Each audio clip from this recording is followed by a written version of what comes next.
It has the shotgun action.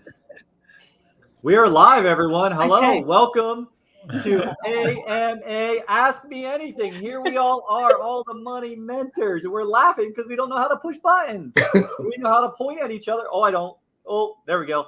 So welcome, another wonderful Wednesday. We are here to serve you, answer your questions, have some fun.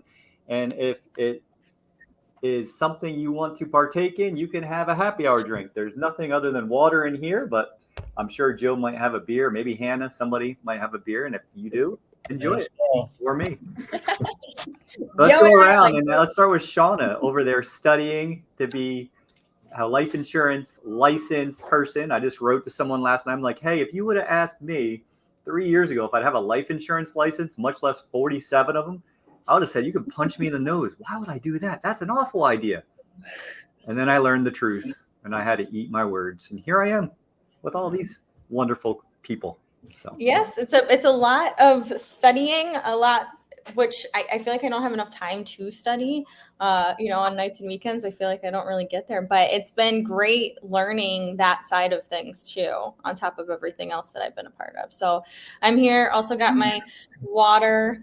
I'm like a bit of a water snob, so I love spring water and, none of that purified water for me. But yeah, excited. We don't have any pre-submitted questions. So if anybody's got anything while we're doing our intros, drop it in there. That's my spiel. All the questions come faster and we can get to them. Don't you worry. They're coming. Mm-hmm. They're coming. And if not, we'll make up some. We had the wealth webinar. Devin made a guest appearance, and it turned into an Ask Me Anything. So I'm sure a lot of the people that were on wealth webinar, lots of questions. So if yours didn't get answered, go ahead and put in the chat. But here we are again to answer your questions. Now we're to. I already went. I'm in Orlando, Florida. The city, beautiful. A little rainy today, but it's still beautiful here. Grass is just greener. Grass is greener. We've got Darth Vader. Oh, look, Shauna, over there. There is the smart board. Now we're only waiting for the smart board to come. So my studio is getting smarter. Yes. Now down to this guy right here, the tallest one here. There we go. I'm excited to meet you guys in person. I think I've met everyone except you and Craig. I'm excited to meet you guys. But I mean, not much is going on right now. Just kind of getting ready for the holidays. We'll be in here in California the whole week. So excited to just take a break from life for a little bit. I feel like it's been a lot going on and kind of very busy the past couple of weeks. So I'm excited to take a little bit of a break and spend time with family. But yeah, nothing much going on right now. Yeah.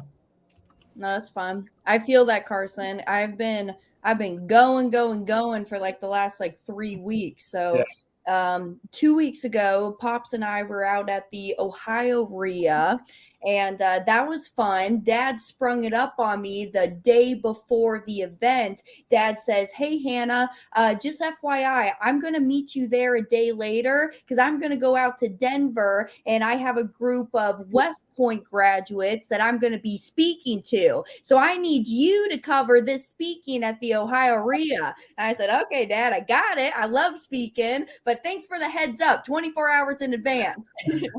So we went out there. We did that. We had 3 live presentations, which was really fun because if anybody was at the Ohio RIA, we even got into advanced materials. We actually went through Vivi Lucky jeans and a few other stuff too.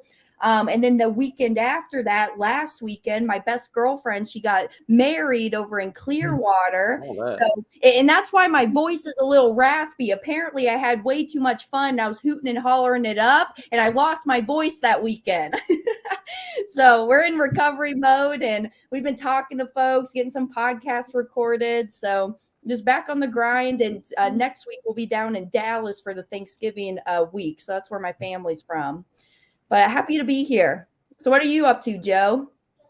Answering calls all day long, starting at 9 o'clock, and just took a break and got a, a wicked hard cider. And we're going to do some Ask Me Anything and answer some questions. And there we go. Have some fun today. Yes, we are. Actually, so Hannah, earlier today, like Craig mentioned, it was me, Craig, and Devin doing the Wealth Wednesday webinar. And speaking of Vivi Lucky Jeans, Devin was sharing his new baby's policy that he's planning to get. And we did have a question because Vivi Lucky Jeans is about $5,000 annually, and then Devin's daughter is going to be the same way. Is that like the threshold is like 5,000 for like a newborn? Because Devin, we had that question earlier, and Devin's like, I don't really know why I picked that much, because if I could do more, maybe I would do more. Then do more. Because in my opinion, the whole idea is, and this is my philosophy, I try to get as much money as I possibly can through the policies first, and then I will go buy the expenses, pay the debts, buy my investments, etc. So I don't know why. So Chris started out at $5,000 a year for Vivi, and just to take it a step further, Chris's policy on Vivi, who's 3 years old now, he started it when she was 1 year old, and he did 60% base, 40% paid up edition riders, because he had that long-term mentality for Vivi and that policy use. But now I don't have children, I have kitty cats. I can't put a policy on a kitty cat, but if I did have children, I've had that conversation with myself that I think I wouldn't go any lower than about like $100 a month, $1,200 a year for children. But if you could go higher than that, then go higher than that, because if you got that room for the minor coverage that you can get, do it if it's within budget. So I write them backwards. The child can get half of the parent's death benefit. Yeah. Yes. Up to Up $1 to million. $1 million. Up to $1 million typically, yeah. Mm-hmm. Now, because Mass Mutual is not in the picture anymore, Mass Mutual, you were able to go over the $1 million. So I actually started Ariana's policy at $25,000 a year. Yeah. I just did Connor's. Connor's just got approved. Now we're re-engineering it because I did request it to be 60% towards the base, 40 to the PUA. Connor's 9 will be 10 in June, right? And we're doing 10,000 a year. And like, he's all excited. He's like, Dad, when's my money triple? When's this happen? When can I, how much money will I have when I can drive at 16? So already getting him psyched to be part of the simple banking system, right? So it's super cool. But like Hannah said, if you can get approved for more and you can afford it and you can use it, like we've already used that money. Like I've already put that money on a 0% credit card that's earning me 2%, like what I'm putting into his policy for our ski trip in February. And I'll just take the money out as a loan. I'll pay off the ski trip. Now I'm earning money in a couple places. I get the 2% plus the money in the policy, plus I'm paying myself back so Connor can have a car when he turns 16. So. Mm-hmm. And Joe, you should talk about, since we're on this topic, Joe, tell me tell the community what you told me when I saw you last up in Buffalo about what Ariana's about to do with her policies. So I started her at 10 years old. She's 13 right now. In March will be her 4th deposit. So 25 times 4 is $100,000. So she'll have $100,000. I'll teach her how to become a private money lender. We'll invest that $100,000 into semis and forklifts, and she'll be making anywhere between $50,000 to $70,000 a year as an 8th grader at 13 years old. Yeah. There you go. Can I start over? Can you adopt me? I was thinking the same thing. I think you're doing pretty good. I mean, you are in the Kessler the royalty, right? You guys are doing all right figuring that out. But yeah, Joe, that's an incredible story. So, and she's still got the youngest money mentor video, so that's on my mind too. Now with the smart board and everything, Connor and I are gonna do some drawings, man. We're gonna have some fun. So.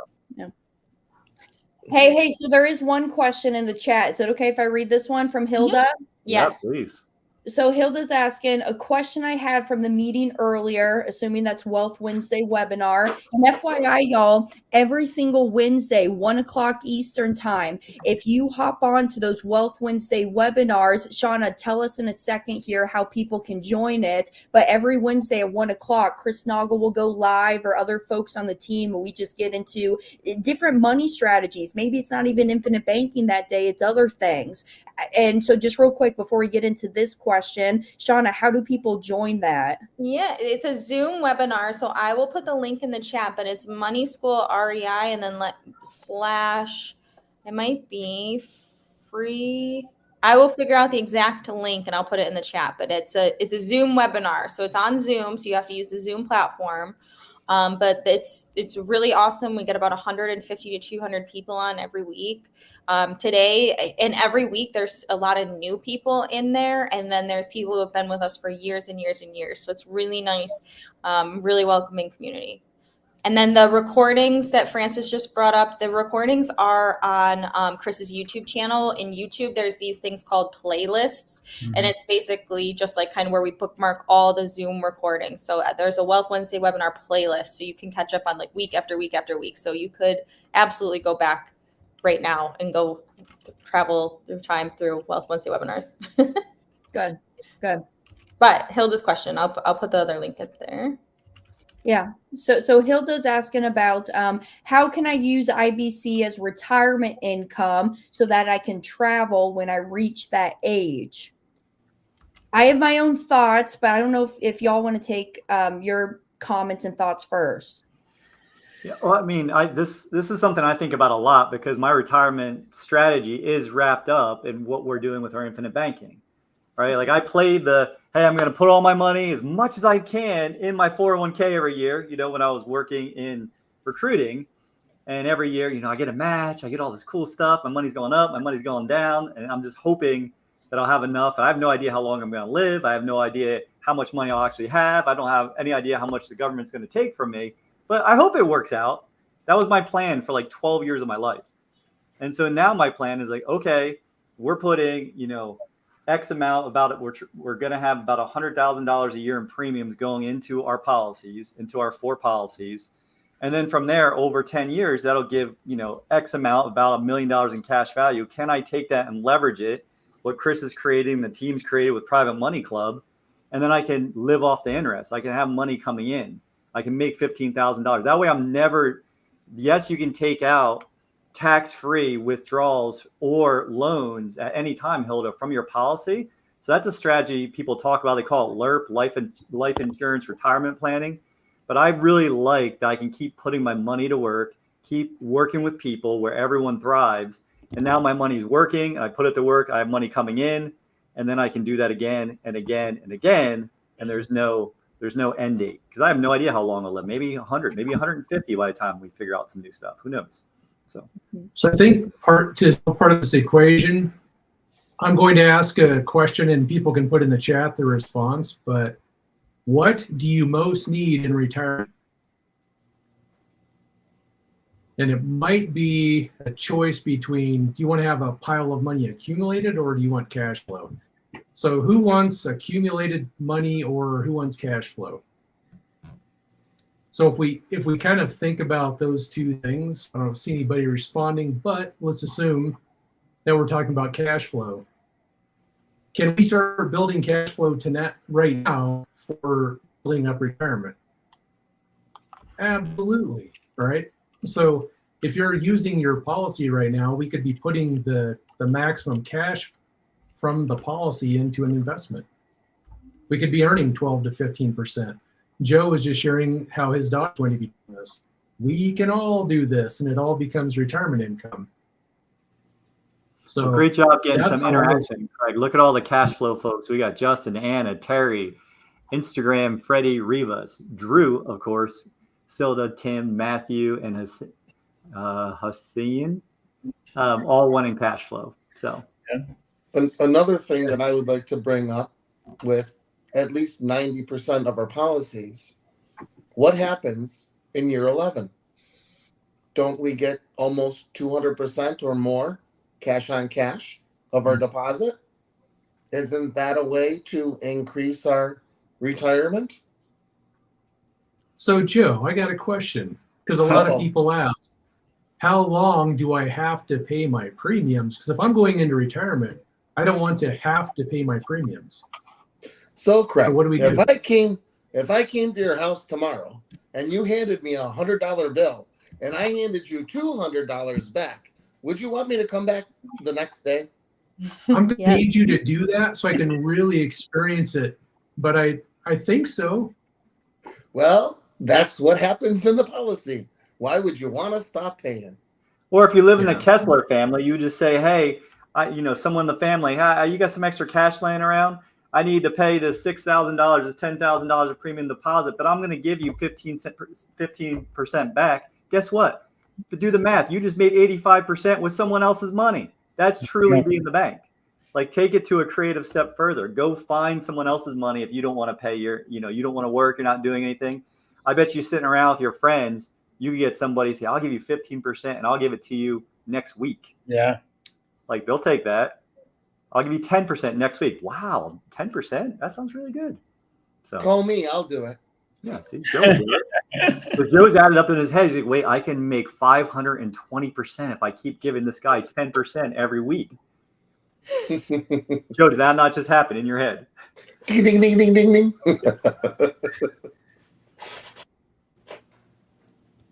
Where's the next question? Let's see. Or if nobody's got a question in the chat, who's had some really cool calls, any lessons, any Well, we can.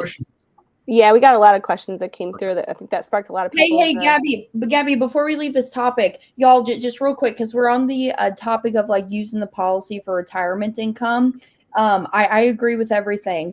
With the policies, here's my retirement strategy and plan is that I'm going to be using these policies today to keep buying myself cash flowing assets. Then later on down the road, now, and just say, quick, what's the right word I'm looking for?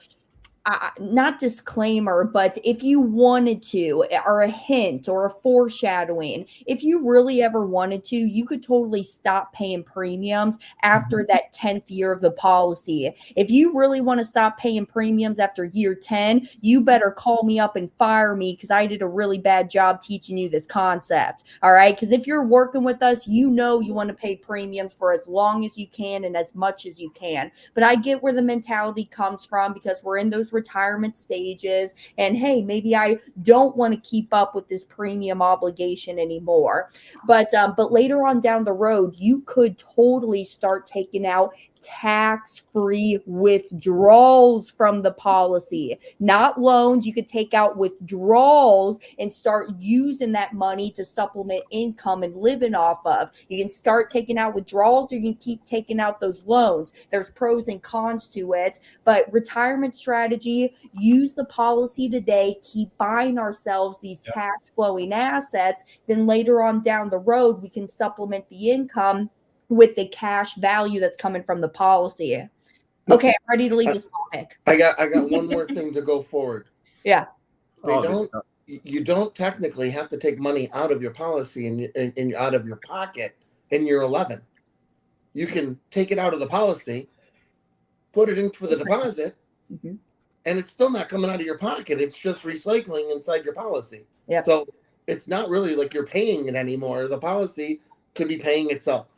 And that's when it hits that magic efficiency year, which is usually, as long as you're healthy, it's somewhere between year 3, 4, and 5, typically, right?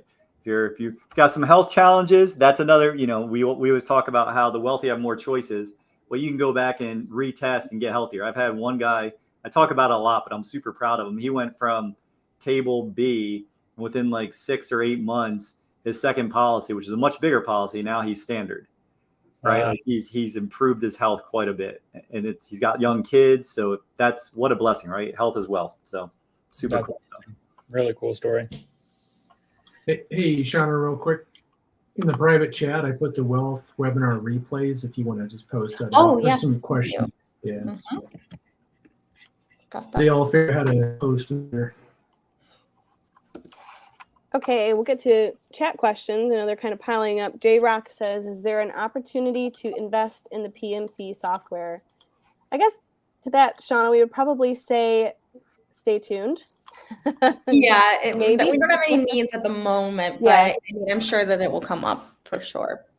Yeah, so just stay tuned. We'll definitely be talking about it if an opportunity becomes available.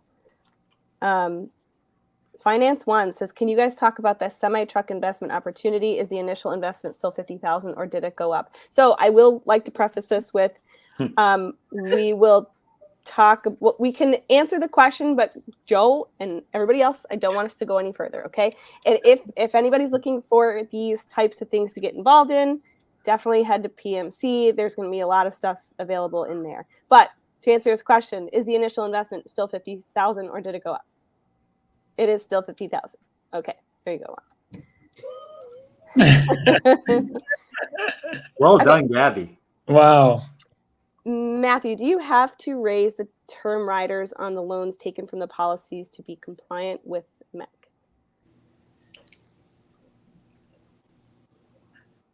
Sorry, I was muted. I had to come back. Yeah, that's right. That's right. Wait, do you have to raise the term riders on the loans taken out of the policy to be compliant with MEC? Well, the term riders really come into play when you're designing the policy, right? So if it's necessary and you're doing, like, let's say dump-ins into the policy, you got to have some term on it to avoid the MEC status. If I don't have to add term, I don't like to add it, but sometimes you got to add it just to suffice the needs and the goals of what we're looking to do. And I kind of come back to the analogy, well, what matters the cost of the shovel if you're digging for gold? I mean, if it makes financial sense, have it on the policy. But there have been some instances where I've gone back to people and I say, hey, Kathy, this term is just not making sense. You're paying about $12,000 a year for the stupid term rider. I think there's better ways to use this money than spending $1,000 a month, $12,000 a year on this renting term insurance. But anywho, I'm getting a little detailed there. So yeah, you got to add term riders in order to support the MEC if you are doing some extra dump-ins. But if we can avoid it, I do not like to add them on personally. Yeah. And I'm going Hannah, to get it. Oh, go ahead. Well, I was gonna say, to the question, he mentioned like loans. So you're seeing it just from like the approval and like the first day, kind of like the loans aren't really affecting the term need. The loan says But nothing. I get this question a lot where people are trying to be the honest banker. So let's say that your policy loan interest rate is 5%, but you're paying back 7 or 10. You will pay the policy loan back, and you'll still have payments to make to your system. I'm wondering if Matthew's talking about, what if I want to put more into the loan? Well, you can't. You're going to pay the loan off. You're going to pay the loan off. What we do from there is, if you have more money to pay into your system, we would then look for premium. Is there any more room in the premium? If there's not, then maybe set it aside in a segregated account. But Matthew, let us know if that's what you were after. Or are you talking about trying to get more money in than the loan will hold? That's the way I look at it. I think they're saying that too, because sometimes, well, hey, if I want to charge myself interest back to myself, that extra interest I'm paying back to myself, that would move me closer to my MEC limits, right, Hannah? And the answer is yes. I have a good podcast topic on this, and I'm going to link it in the private chat. So, Sean, if you can post that in the public chat. Mm-hmm. But I agree with you, Craig. That's what kind of threw me off, is when they started talking about the loans. I think that's what it is. Yes, we'll let Matthew maybe comment, see if we got your question correctly answered, and if not, we'll try again. Okay, we'll go to Justin. He says, for these examples with our children, who is the policy owner and who is the beneficiary? I have a 5-year-old daughter. I'd like to get started. Well, you would be the owner and you would be the beneficiary. Mm-hmm. The father or mother. Boom. Easy. Easy peasy. Okay, I know Jason took a crack at it. I will too. Do my best. Hussein, how and when do I need to pay my loan back? What would be the terms and the rate? And if I don't pay it back, isn't it a compounding interest isn't compounding interest growing against me? That's correct. Yeah. So when we structure taking out loans from the policy, we're going to be very meticulous about how we're doing that. We're not going to just take money out and go pay for gas and groceries. We're going to be using it for a purpose, whether that's paying debts off, buying real estate, making an investment, whatever you're doing. We want to, increase our cash flow or have more income coming in. And so when we're going to pay ourselves back, paying the loan back, the terms and rates can be I guess whatever you want, but think about it with your situation. If I pay off my credit card and I'm going to free up $500 a month, where am I going to put that $500 a month now? Well, it should not be going back in the bank. It should be going back to the policy. So you should pay yourself back $500 a month. And that's just the rate and the terms you pay yourself back at. But if it's an investment and there's income coming in, you can pay yourself back in different ways. So like almost every question we get, the answer always is it depends on what you're doing. Now, Carson, are you going to keep paying it back to fulfill the entire loan of $100,000, or are you just going to pay yourself back until you have enough of money for the next opportunity? There you go. Everyone does it differently. So, I think Chris talks about this a lot. Brent never pays back his policies. He just keeps it in his bank. When it builds up, take it out for the next investment, increases the cash flow back in the bank. But Chris pays his policy back every month. And then when his policy cash value builds up enough, he takes another loan for the next investment. And so everyone can do their own system differently with whatever makes sense with their cash flow, their investment strategies. There's a lot of ways to do it. Yeah, the beauty of it being your own bank is that you get to make the decisions and be in control. Money not in motion is not making money. What does the sign say above your head, Joe?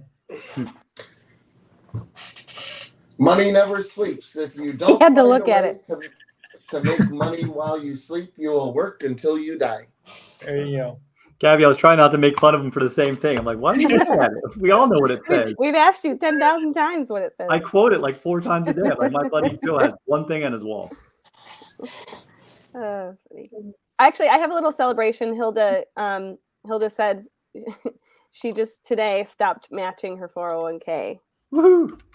Yeah, and to that point, so Hilda was on our Wealth Wednesday webinar earlier, and we kind of talked a lot about using IBC and being a private lender. Like Devin was talking about how he lends to the Fullers, Craig does as well. Even I am a private lender now, doing certain smaller deals. Sometimes I have to recognize that even for myself and say, like, I am not just, I don't just work for Chris, I actually am an investor too. So I try to make sure that I pull that in there. And so I was telling Hilda, if I can do it, you can do it. And I don't know if we want to talk about almost demystify what private lending is real quick, because some people don't recognize that they can very easily take money that they have, which is in a stagnant pond or something, and really get it in that motion. So I know Carson, real quick before you get into it, I actually had the comments the other week where somebody says, "Oh my gosh, Hannah, I had no idea there was even a market for that." Heck yeah, there is.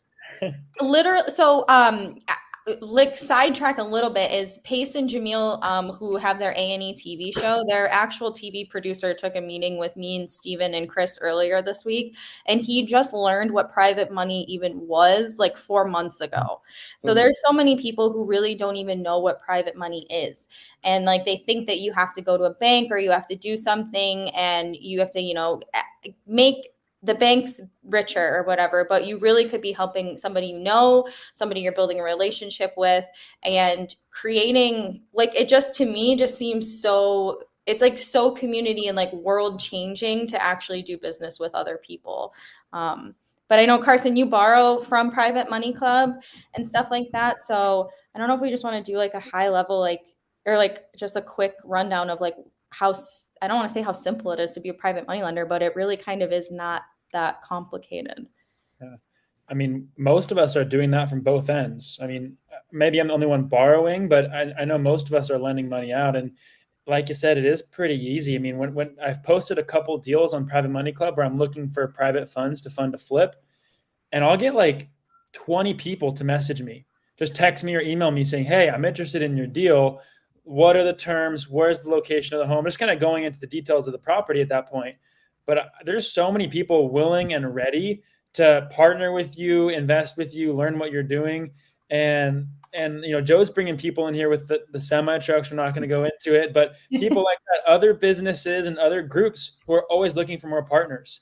And I think, honestly, just being a part of our community, you get to be a part of it. You get to hear us talking about it. And you could reach out to any one of us and we could connect you with the Private Money Club or other businesses around too. So from the borrowing side, been super easy, honestly.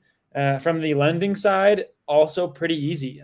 I just get to reach out to these certain business owners or real estate developers and talk about their deals, learn about what they're doing, about the risk involved. And if I feel comfortable with the deal, we'll put an agreement together and I'll lend to them. So, I mean, it's been pretty cool so far to, learn from you guys how to do it a couple of years ago and now be doing it a lot myself. It's pretty awesome. Yeah. And I think like one of the most like high level thing that I think even when I try to explain it to my family members too, it's like, let's use Joe as the bank. Like, so Joe has like $100,000 and Carson needs $100,000. Like Joe is just going to give it to Carson and Carson is going to pay Joe interest. And it's usually like a monthly check. And then at the end of the term, he gives Joe back his $100,000.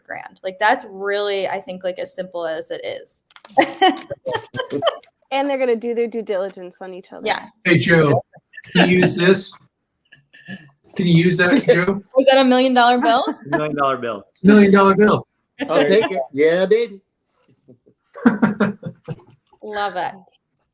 So Hilda, But I'm hoping one of that the- you'll join the accelerator and become part of Private Money Club eventually. That would be great. Yeah, one of the questions that people often ask when I'm talking about private money is why would somebody like Carson want to borrow Joe's money? Why not just go to the bank?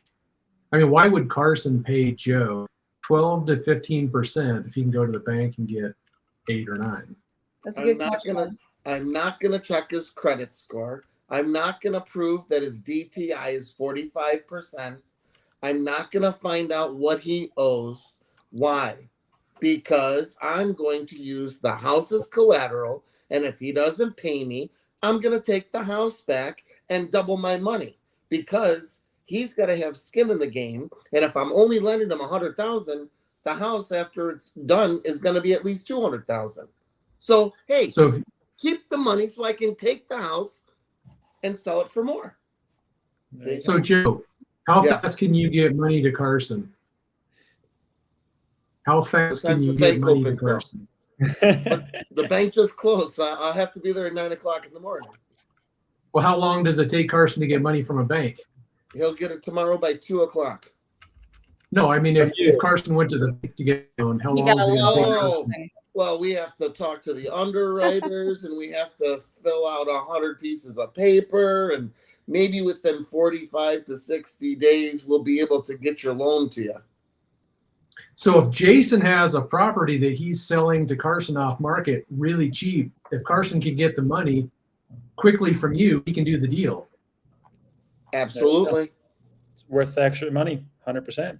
And then Carson, Right. how do you feel helping out like a person that you know and you like know who he is and what he's about? Like, how do you feel paying interest to Joe as opposed to just paying interest to Chase Bank or whatever? It's a great point. I love it. 100%. That was Shauna. You got it. That was it. It's people helping people. Everyone thrives. Yeah. Right? And so we really like with the culture here and around the campfire.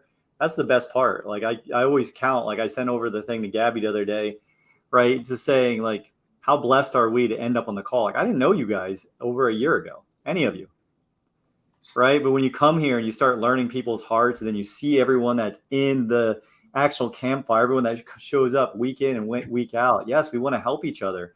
And it's okay to have money.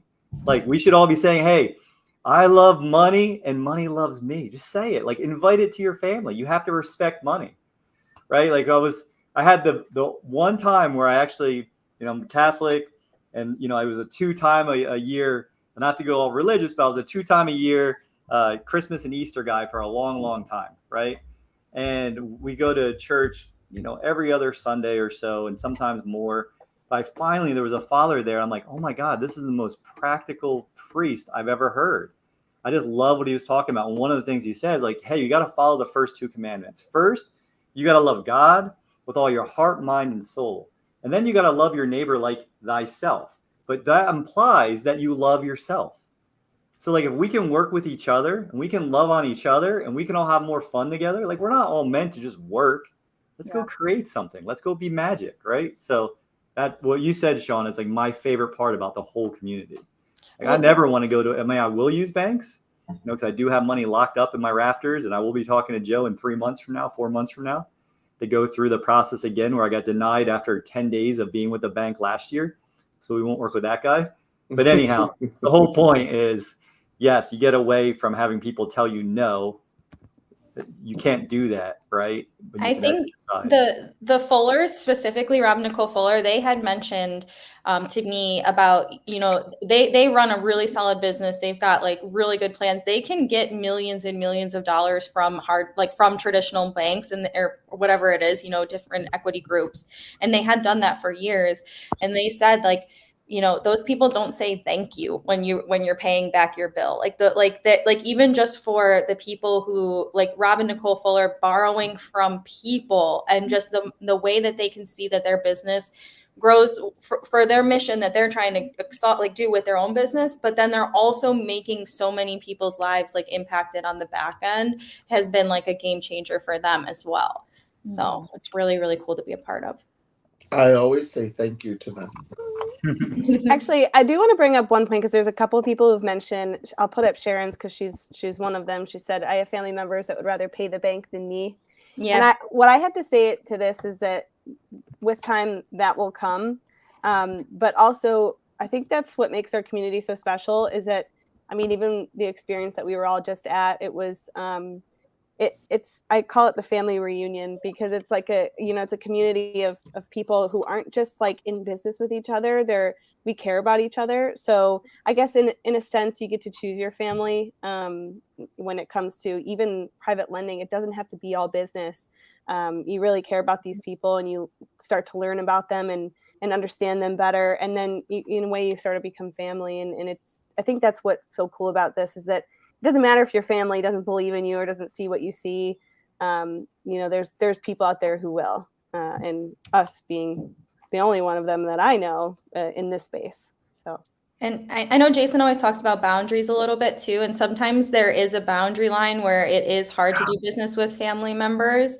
And it's at least, Sharon, I know you have a huge like network within our family, our groups here. So sometimes we got to show our close family, like how other people who are not our family respect and give us, take our money and do the right things with it. And, I don't know, but it's a tough thing to kind of deal with family members and money too. So that's why we don't need them. It is.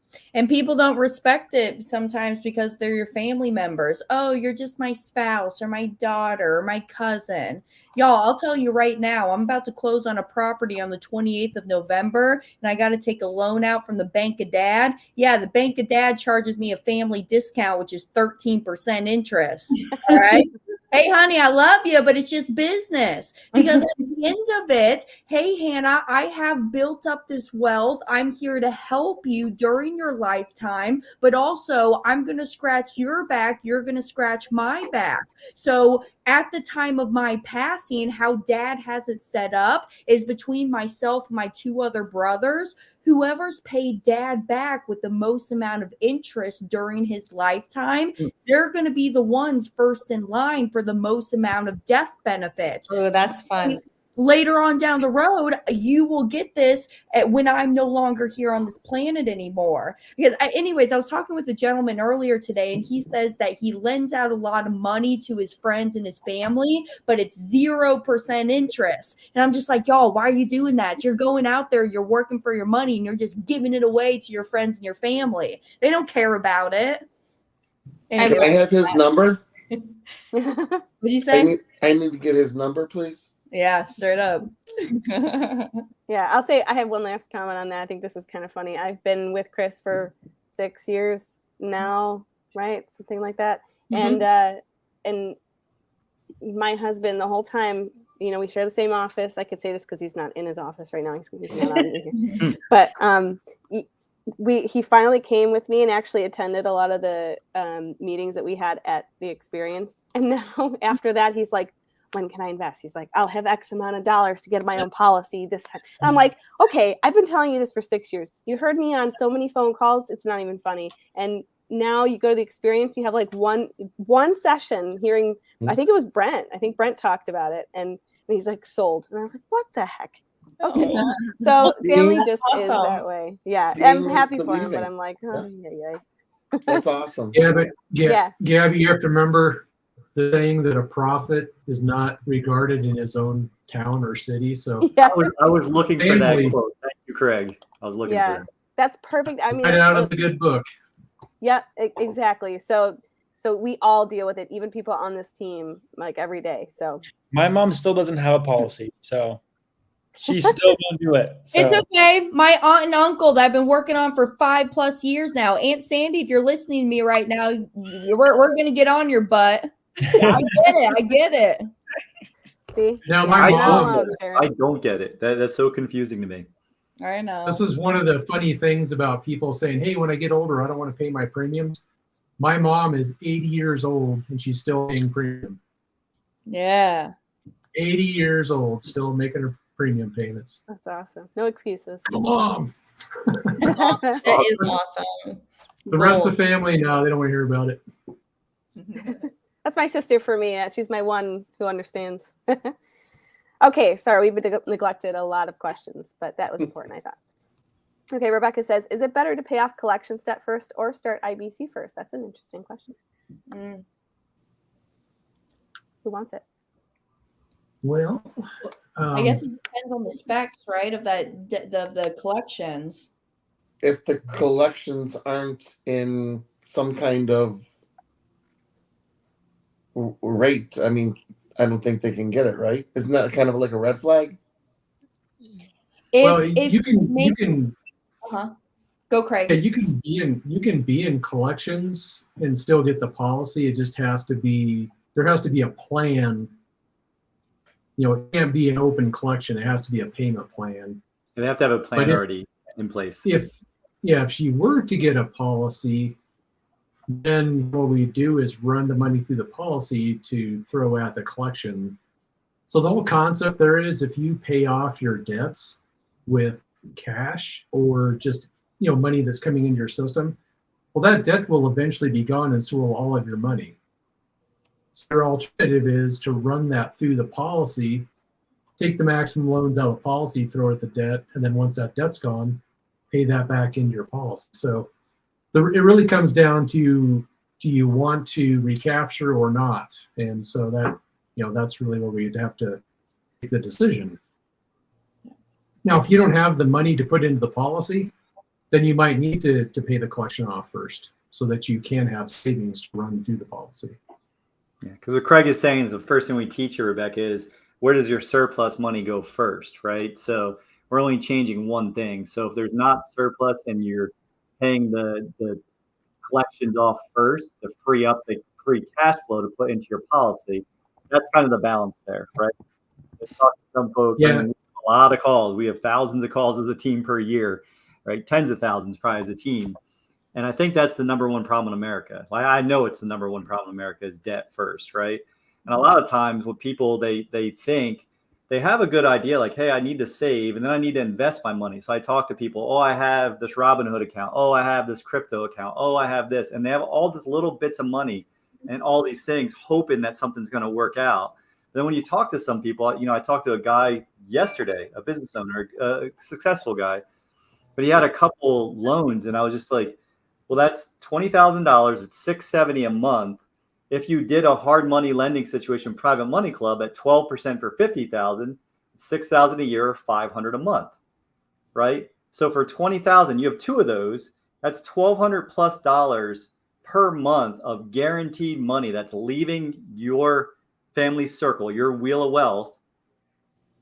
And so if you're able to pay that debt off first and pay yourself back, rather than getting 12%, you're getting close to like 36% for $10,000 less. So when we start thinking, the question is, what is your money doing, right? So what is your money doing in each instance? Like how much, we talked about earlier, Craig asked the question, everybody said cash flow. So how much money can you bring back to yourself? And so do you have surplus money to go first? I talked to a guy today, another example would be where he couldn't put enough in his policy to pay down his debts. So he has to go tackle the debt first. He wasn't willing to, he's old enough to take out of the 401k without extra penalty, but he's like, I want that money there. I'm like, I'm not saying you shouldn't have it there. I'm just saying you don't have any surplus money being retired right now. So you either got to go make more money, find another way to get more money, or use the money that's sitting there locked up in money prison. So long answer, but I hope that helps, Rebecca. And last thing I'll say too, I mean, that's where my family started. When Dad started this concept in 2008. Now remember, Dad heard about it in 2006, but didn't start till 2008 because he thought it was too good to be true. And so a lot of his colleagues had to go in, be the guinea pigs first before he believed it. And that's where he started. He hasn't nailed down to the exact penny, but he was almost in $1 million of debt. Now, I do agree there's a difference here between the collections, maybe if it's the quote unquote collections, right? But I think it's the same thing. If you're just on that active payment plan with them, it's fine, but get the money into the policy first so you never lose out on the future earning rights or what's called the opportunity cost of the money, and then keep going on and paying out off the debt. And Nelson Nash talks about it. All right, this black book right here, Becoming Your Own Banker, he talks about it with the perpetual tailwind, and you're creating this perpetual tailwind within your financial life. Just a side note, Mario says he's currently reading Becoming Your Own Banker. Good. Mario, that's a Piper Meridian in your picture there. That's cool. Okay, Wendy says, would you recommend doing IBC while going through Velocity Banking? Yes. Yeah, I was going to point at Joe too. Good job, Carson. Yes. It turns your IBC into a policy with steroids, if you will. And Joe, it comes down to one of your favorite words. It's an and. And. Velocity banking and infinite banking. They work well Correct. together. Absolutely. Hey, Shauna, just a thought that, to TBN, Mario said, sorry, I'm not the pilot of the family, but real quick, Shauna, you should have Chris create merch of and just a big and on a t-shirt. I will. Save and spend. There you go. Velocity banking and infinite banking. Yeah. Abundant. Okay. Ooh. Wendy said, or I'm sorry, Drew says, I sent a contact message to Lafayette in my contact us page in the portal regarding my PUA to see if I could put more cash in, but I never heard back. Do I need to contact them differently? Send them an email. We can put this in the chat as well. I can send it over, but it's LLIC. No, excuse me. It's the letter I, center, CENTER at LLIC.com. Send them an email. I think that's going to be the easiest way. Or Yeah. Drew, if you have an implementation specialist, ask your implementation specialist to find out for you. Mm-hmm. But Drew, you're a busy man. You got a lot going on. Yeah, somebody else help you. Go find that who. Okay, we'll move right along here. There's a lot of people on, a lot of questions, so we'll do our best. We got like 9 minutes left. But Matthew says you're borrowing off your death amount, which is where your loan is coming from. I was wondering if having that amount change or lower because of the loan, do you have to have term to cover that amount? So this is a continuation of his other question. It's not true. You're not borrowing from your death benefit. You're still alive. Only if you have a loan 1 second before you stop breathing will it come off of your death benefit. You are borrowing off of your deposit and the cash value inside of that. The general fund of the insurance company looks at your deposit and sees what portion is cash value. That is the part that you are being able to utilize. As Thank you, Joe, for clearing that up. That drives me nuts when we say we're borrowing against the death benefit. It's not true. No. You're borrowed against your cash value that you put in the policy from the general account of the life insurance company. Right. Our fancy word is you are collateralizing your money. That's the fancy word. Which is why that's what we were talking about with the and. That's why it's the and, because you can save and spend at the same time because you're not really spending that money. And then the only reason why death benefits ever brought up, or you might confuse the two together, is because if your loan is outstanding, the loan that you got because of cash value, eventually that could be covered by your death benefit or Correct. repaid by the death benefit. It just kind of comes off the top, but it's not from the death benefit. Wait, we're gonna die? I was literally, when Joe said he's like, you know, the last second taking it, I'm like visualizing Joe on his deathbed, like. Still crunching numbers, still going. One more. And Ariana's like, don't worry, Pay Dad, I my got this. premiums. Pay my premiums. Hey, did you hear about the study that the underwriters did?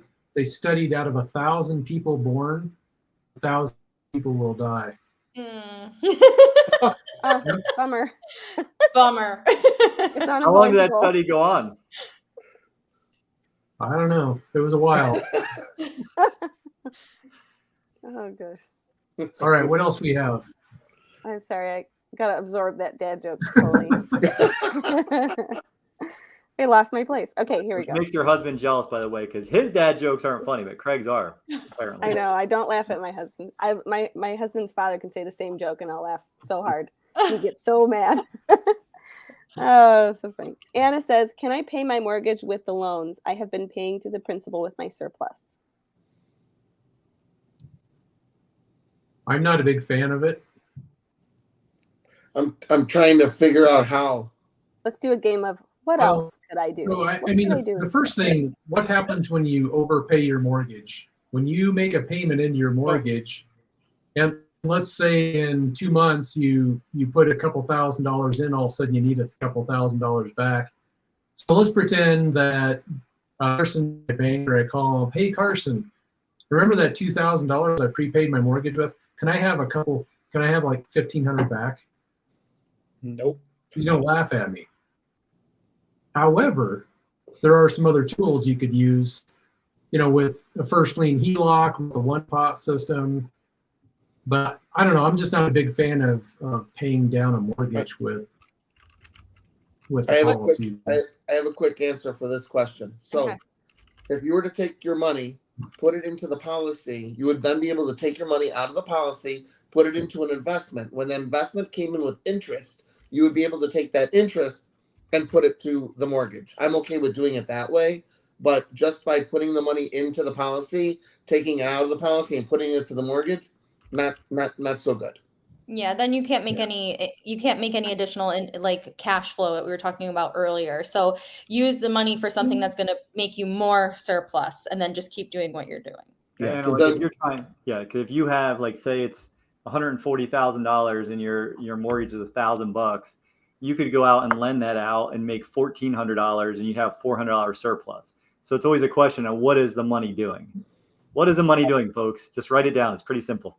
Cash I'm not a mathematician like Joe or a spreadsheet wizard like Craig. I just think, okay, what's the money doing? Just tell me. Ooh, what's that? That's a neat sound. He gets an alert when there's a new dad joke released. Oh my goodness. Well, I'll tell you this much. It could be considered a dad joke, but 5/4 of all people do not understand fractions or infinite banking.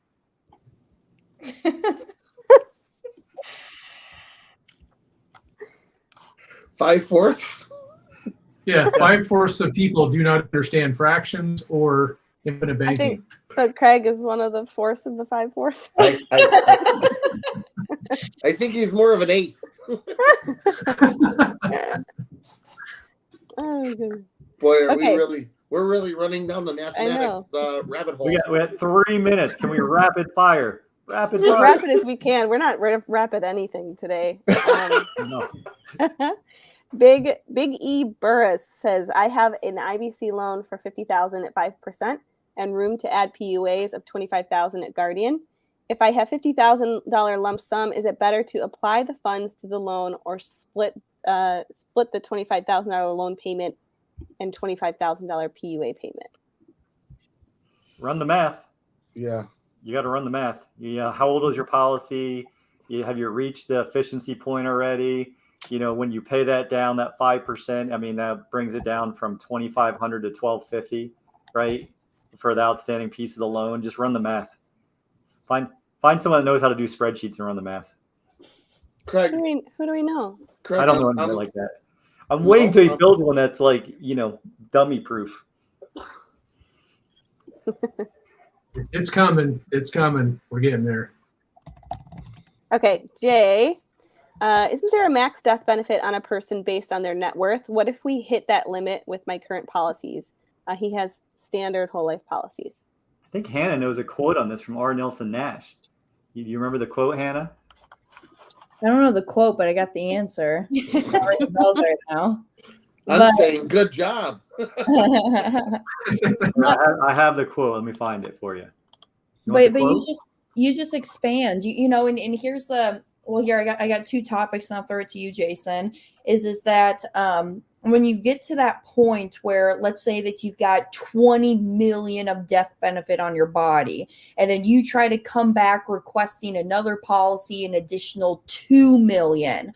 Well, maybe your underwriter may come back to you and they say, you know what, Jay, I think your life is worth 20 million. I just don't think you're really worth 22 million. So at that time, you can always outsource and put policies on other people in the family, whether it's spouses, children, siblings, business partners, etc. You can always put policies on their bodies if you max yourself out. But as time goes on, hopefully income is rising, assets are rising, that you can qualify for more and more death benefit. That's where he could be able to put some in the PUA too, stuff it in. That's a very, very good and complete answer. And Nelson Nash says this. I thought Hannah knew this off. I'm kind of disappointed, Hannah. I'm not going to lie. So your need for finance during your lifetime exceeds your need for life insurance protection.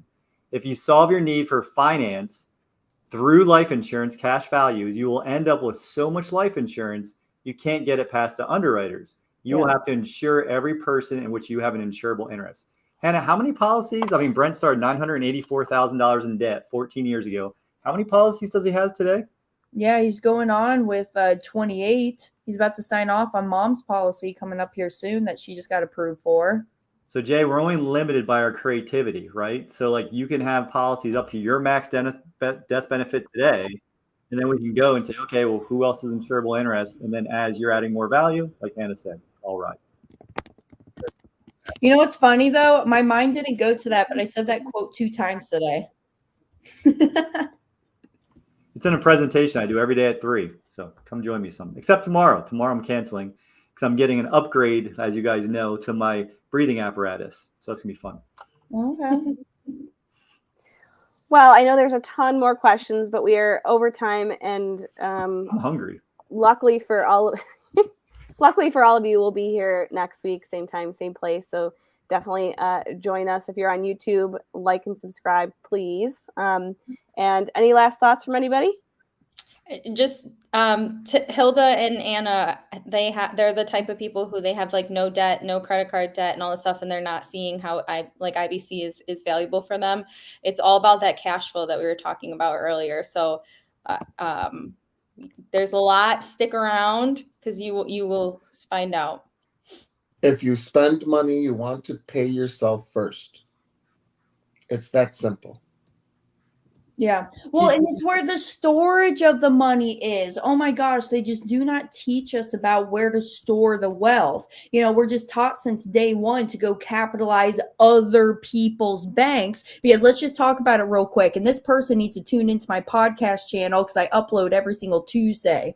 But there's 3 ways of where we can go and store the money. You can keep the money in cash, right? Keep the money in cash, keep it underneath your mattress, put it in a safe somewhere.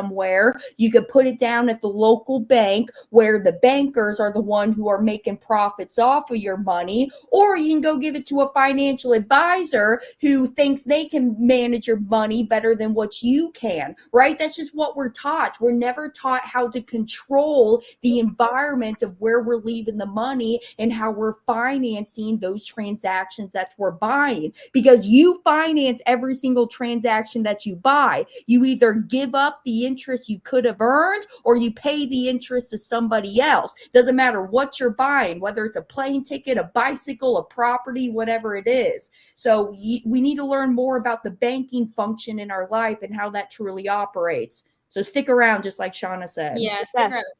It took me 2 years too, so I don't want you guys to think you have to learn this in a week. So absolutely, yeah. Stick Congrats with for being here. That's what I want to tell Hilda and Anna. Congrats for being here. Give yourself permission. Give yourself permission. Just think of it like you're starting something new, a new journey. You're a white belt.